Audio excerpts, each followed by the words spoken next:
On my way out of Astorga, heading south along the Via della Plata, which means the Silver Road. And maybe this is a good omen. It's crisp and it's cool, but the sunlight is wonderful and it's making the path, the Via della Plata, look quite silvery.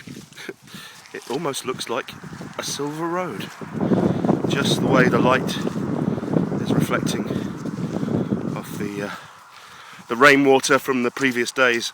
It's actually been very, very damp and cold and misty.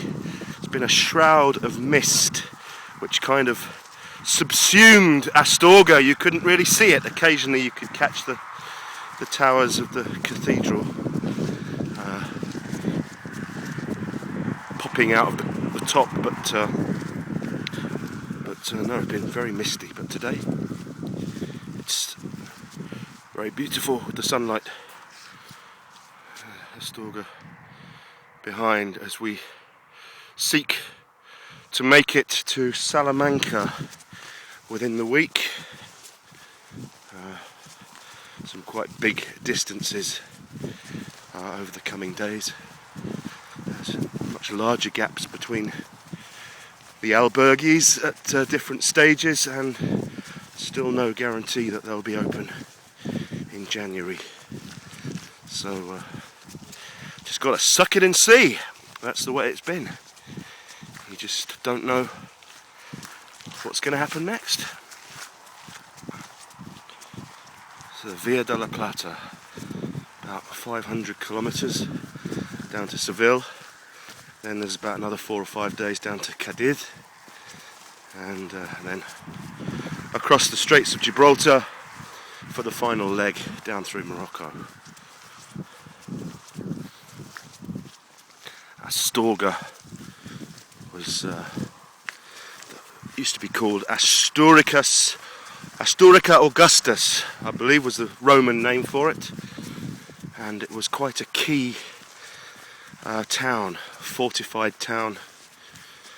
Some pretty extensive Roman remains dotted around the town.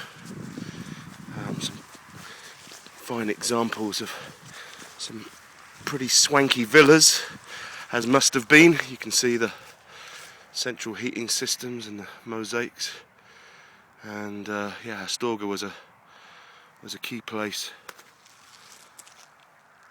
as goods and merchandise were transported from the south of Spain and from northern Africa, and then there was a connection from Astorga to Rome. And over in the distance, I believe,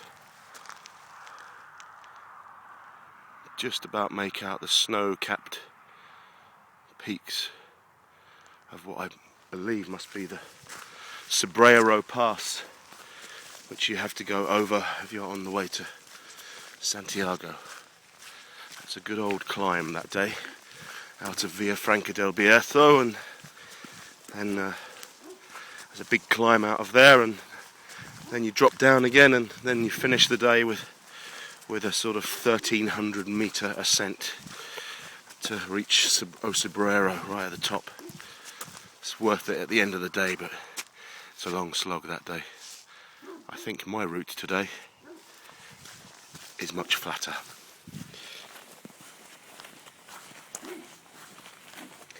You can just admire the mountains from a distance and be grateful that today I don't have to climb over them.